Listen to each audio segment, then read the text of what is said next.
Well, this next story, pretty shocking. Video from the Christie Pits Park area last night shows fireworks being shot by individuals along the stretch of Bloor and in the presence of police. Yeah, just a wild scene. TV24's Beatrice Faison is live from the scene this morning here. Significantly quieter this morning, Beatrice, but also you're trying to get some answers as to what happened here, because as you pointed out last time, so many police from so many divisions called in.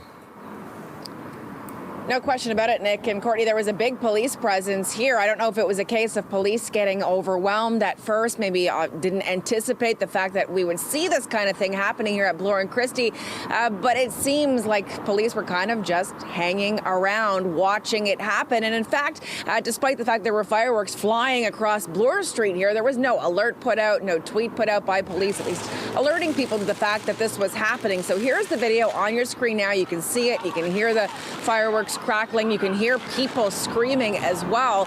Not clear how many people were actually involved in this, if they're teenagers or just young people, but just in general, you can see there were a lot of people out and about in the streets near Bloor and Christie. We had our freelance videographer who captured this footage.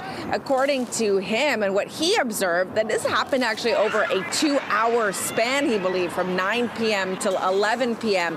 So that's a whole lot of time for police to kind of be hanging around, allowing this to happen, if that's in fact true, and not A, making arrests, B, clearing the way and making sure that people are safe, because there was also cars coming down Bloor Street, obviously a major artery here in the city.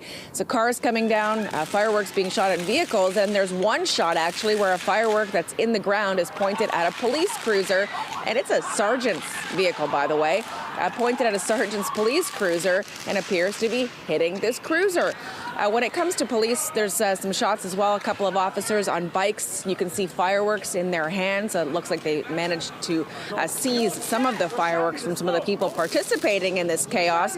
As far as our videographer observed, he didn't see any arrests. Doesn't mean that there's not any that happened, but I can tell you, Nick and Courtney, so far police have been very quiet on this morning. I've called 14 Division to try to talk to the staff sergeant a couple of times. Was referred to the corporate communications team, the officers, the media officers who work out of Toronto Police Headquarters, and so far they've not answered our questions about what happened, how long did this happen for, and why were essentially police standing around allowing this to happen. Thankfully, it doesn't sound like there was anyone that was injured, but an interesting scene, and this is exactly what police did not want to see happen when the superintendent from 55 Division out near the beaches, who was on scene at Ashbridges Bay, spoke to the media last week.